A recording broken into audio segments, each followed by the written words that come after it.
All right, welcome back. In this video, we're going to continue our discussion of some of the themes and ideas that we're going to use throughout the rest of the course. In this video, we're going to talk about democracy. We want to be able to identify it, know what it is, know how to differentiate it from authoritarian systems, and kind of think about the component parts of democracy. Not all democracies are made the same. There are differences in type and differences in quality, and we need to know what those would look like. Now, the roots of democracy are in the ancient world. Most of the world's history has been filled with states that have not been democratic, that have not behaved in ways that are democratic, especially prior to the modern era. Now, if we go back to ancient Greece, we can find in some particular Greek city-states examples of functioning democracies, at least for periods of time. There was a feeling that they were remarkably unstable, that they were relatively uncommon, and that they often could lead to disastrous interludes of tyranny and oligarchy. But nevertheless, they did exist. Most famously in the city of Athens, which was the prime city in the Greek world during the kind of golden age of ancient Greek history. And then democracy itself is a Greek word. The two roots are demos, which means people, and krates, which means power. And so you can see quite obviously that the power, people power, gives us the word democracy, which means rule by the people, as opposed to something like aristocracy, which means rule by the elite or rule by the best, or monarchy, which is rule by one. One of the things we want to keep in mind is that in the ancient world, as in much of the modern world, democracy has also coexisted with inequality, though we might describe it as being a system whereby the people rule.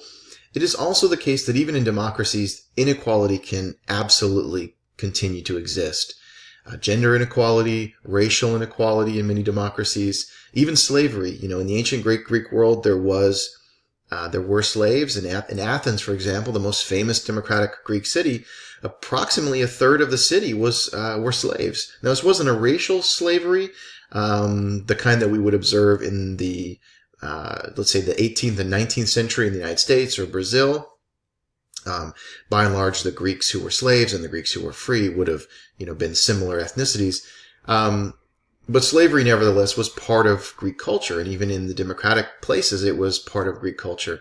And women were absolutely also unequal in Greek society, in Athenian society. In some ways, even more so in the democracies than in the non-democracies.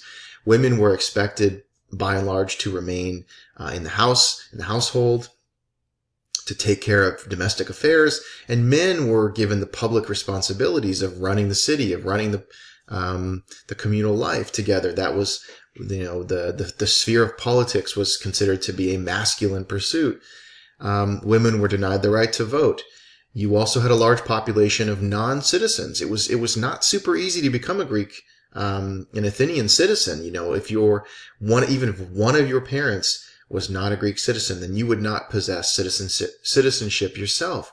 So you had about a third of the population that were slaves. You had about a third of the population which were non-citizens, either foreigners or folks who were kind of in the halfway status, who would not be given the right to vote. And you had a third of the rest of the population that were citizens, but then women couldn't vote, so it was really only about half of that third. In the end, it's like maybe 15% of the population that's actually capable of voting, and yet we think of Athens as being kind of the prime example of democracy in the ancient world. So then we got to ask, well, what does it mean to make a democracy? If it's true that we think of ancient Athens as being democratic, and even though so few people can vote, what is it, how do we know when we recognize, how can we know when we see a democracy? The list here is a pretty good list. These are the kinds of things that political scientists, social scientists, will look for when they try to determine whether or not a country is democratic. Elections, of course, you have to have some sort of periodic voting that's actually happening that allows the people to do the ruling. Some democracies, might have direct votes in which the people are voting directly on pieces of legislation. This happened in the ancient world, in ancient Athens. It also happens in places like California, where we vote oftentimes on propositions and ballot initiatives. More commonly now, though, the election is done not directly, not where citizens are directly voting on laws, but where citizens are voting for representatives who then go on to vote for the laws or to make the laws themselves. And the absence of elections tends to be a pretty clear sign that a country is not democratic. There's no real chance for turnover in the people amongst the people who happen to be in power. So that's something we look for. Is universal suffrage a necessity to consider a country democratic?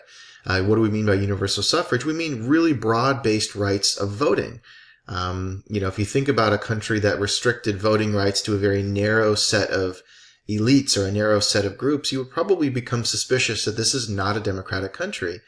For this reason, ethnic groups that are prevented from voting, this may be a sign that you're not looking at a democracy. You're looking at an oligarchy or some kind of ethnic-based,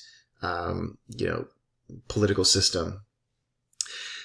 Does it matter if participation is high? Some countries have elections. Some countries technically give people broadly the right to vote, but citizens don't participate. They don't use that right to actually influence the political system through the electoral system.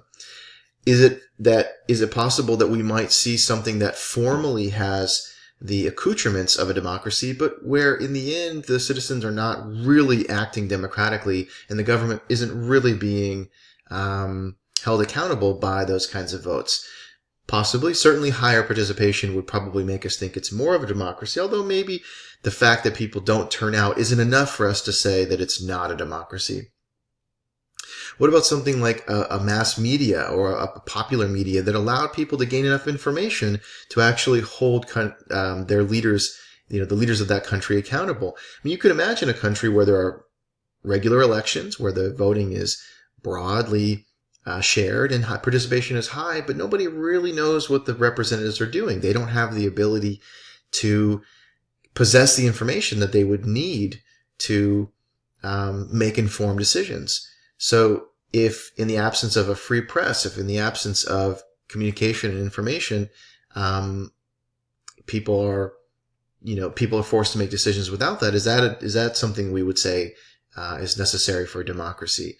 Protection of rights, protection of religious or ethnic minorities, is this a requirement?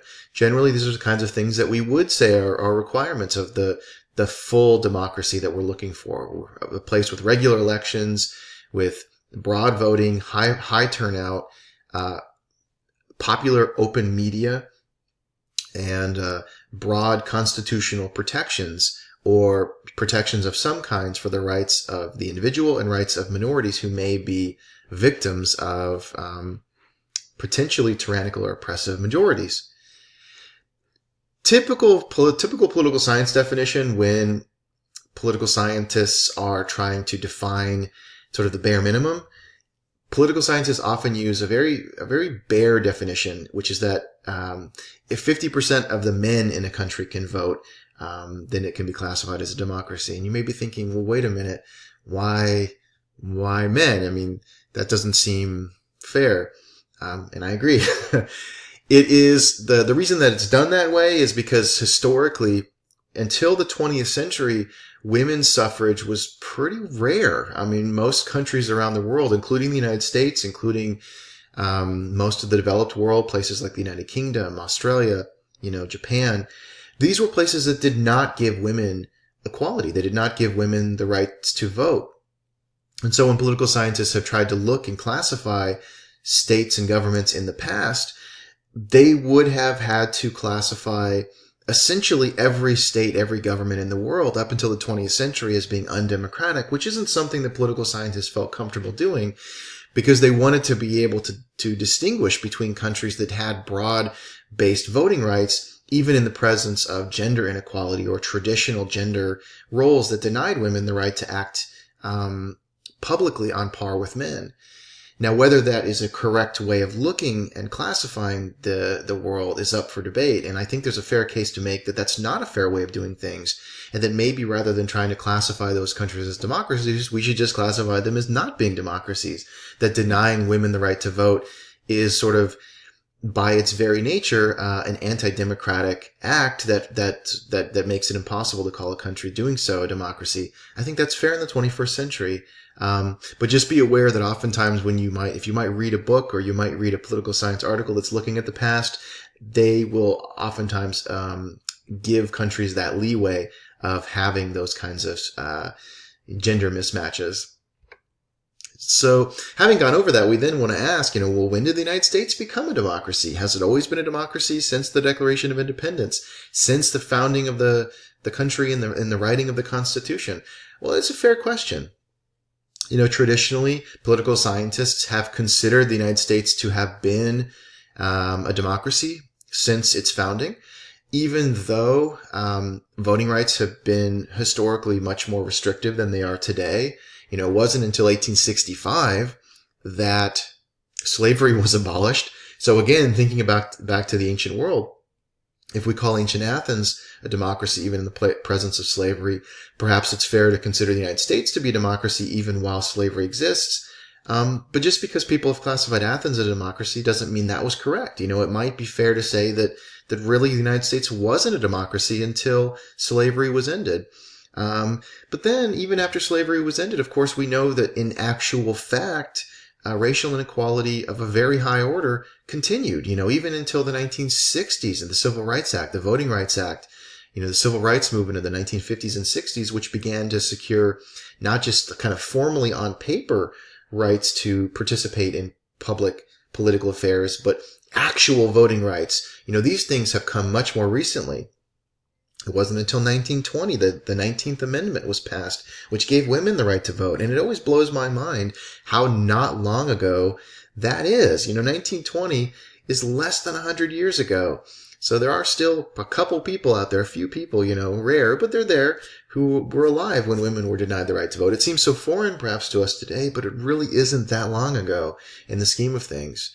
So, we have these kind of various times where we can look back at American history and say, well, depending on how we want to classify something as a democracy, it may have been or it may not have been. My point is kind of that calling something a democracy isn't exactly a yes or no thing. It's kind of like, well, what do you mean by democracy? And how democratic do you really demand a country to be before you can classify it as being a democracy? It's a bit of a sliding scale. So political scientists have kind of recognized these arguments, and they have created indexes and classifying systems to try to rate the democratic values of a country, of a place.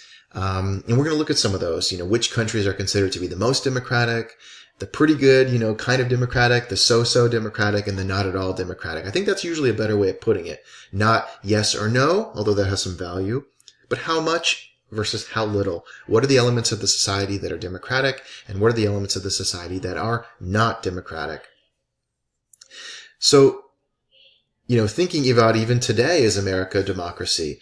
I would say yes. I think that it's difficult to have a working definition of the term democracy that would exclude the United States, but include many other countries.